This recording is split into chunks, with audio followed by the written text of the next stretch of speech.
Bienvenido. Estamos en medio del testimonio de Pablo. El testimonio es la cosa más poderosa que nosotros tenemos después de la obra de Cristo, porque es nuestro relato de cómo esa obra nos cambió a nosotros. Guarda tu testimonio y cuéntaselo a toda la gente que tú puedas, ¿sí?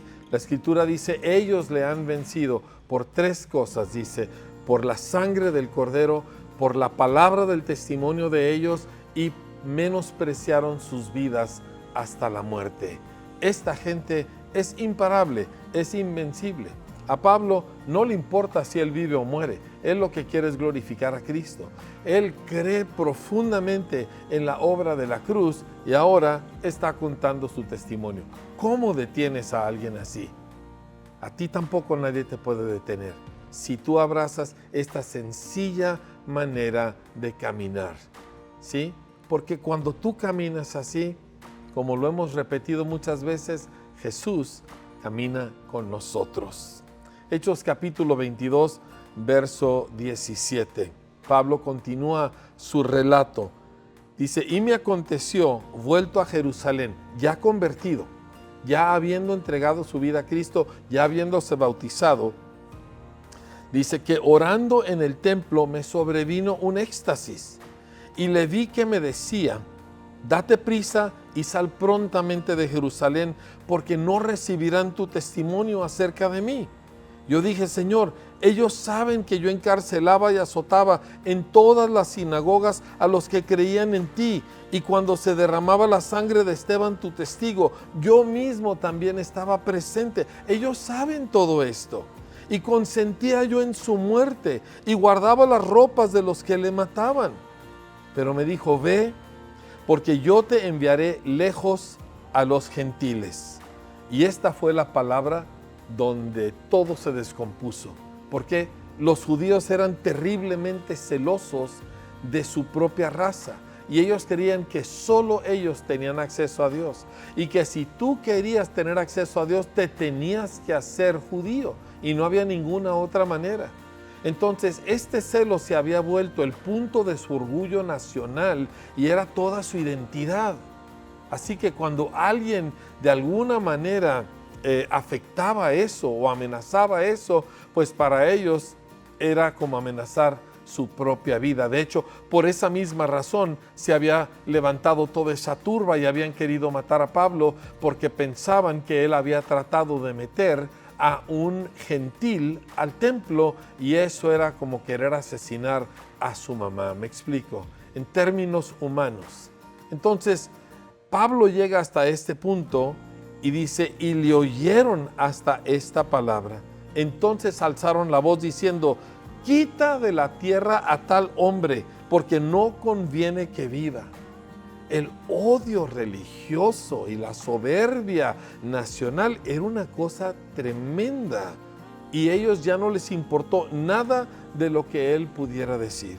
Y como ellos gritaban y arrojaban sus ropas y lanzaban polvo al aire, mandó el tribuno que le metiesen en la fortaleza y ordenó que fuese examinado con azotes para saber por qué causa clamaban así contra él, porque el tribuno, siendo romano, no entendía para nada estas cosas. Pero cuando le ataron con correas, Pablo dijo al centurión que estaba presente, ¿les es lícito, les es permitido azotar a un ciudadano romano sin haber sido condenado? Cuando el centurión oyó esto, fue y dio aviso al tribuno diciendo, ¿qué vas a hacer? Porque este hombre es ciudadano romano. Vino el tribuno y le dijo, dime, ¿eres tú ciudadano romano? Él dijo, sí.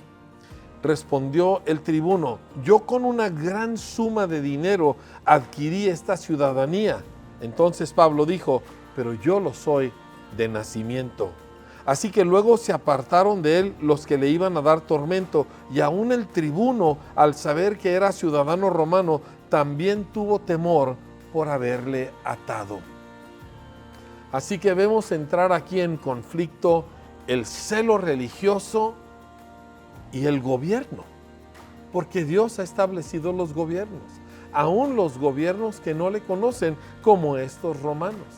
Y es la acción de estos gobernantes lo que salva a Pablo, primero de que lo mate la multitud, y luego es el apego de Pablo a la ley de este gobierno lo que lo salva a él de ser públicamente azotado.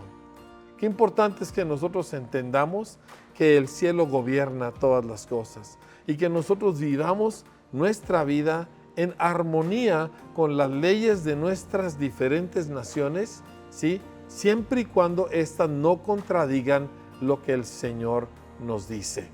Pero aquí nosotros vemos que Pablo utiliza las leyes humanas para él poder salir de una situación muy difícil.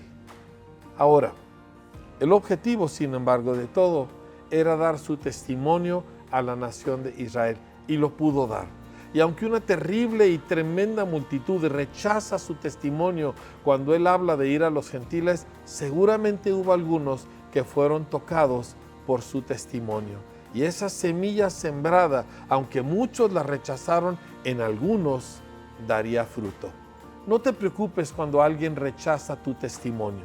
El mismo Espíritu Santo le había dicho que no recibirían su testimonio, pero no todos. Siempre hay algunos que oyen. Lo vimos en Atenas, lo vimos en Corinto, lo vimos en todas las ciudades. Siempre hay algunos que te escuchan. Así que siembra la semilla, predica el mensaje y permite al Señor llevar esa semilla que tú has sembrado a dar el fruto.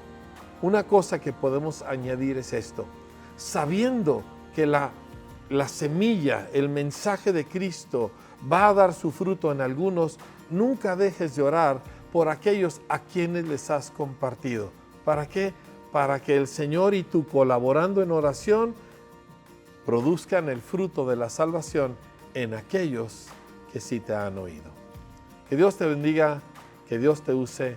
Nos vemos en nuestro siguiente estudio.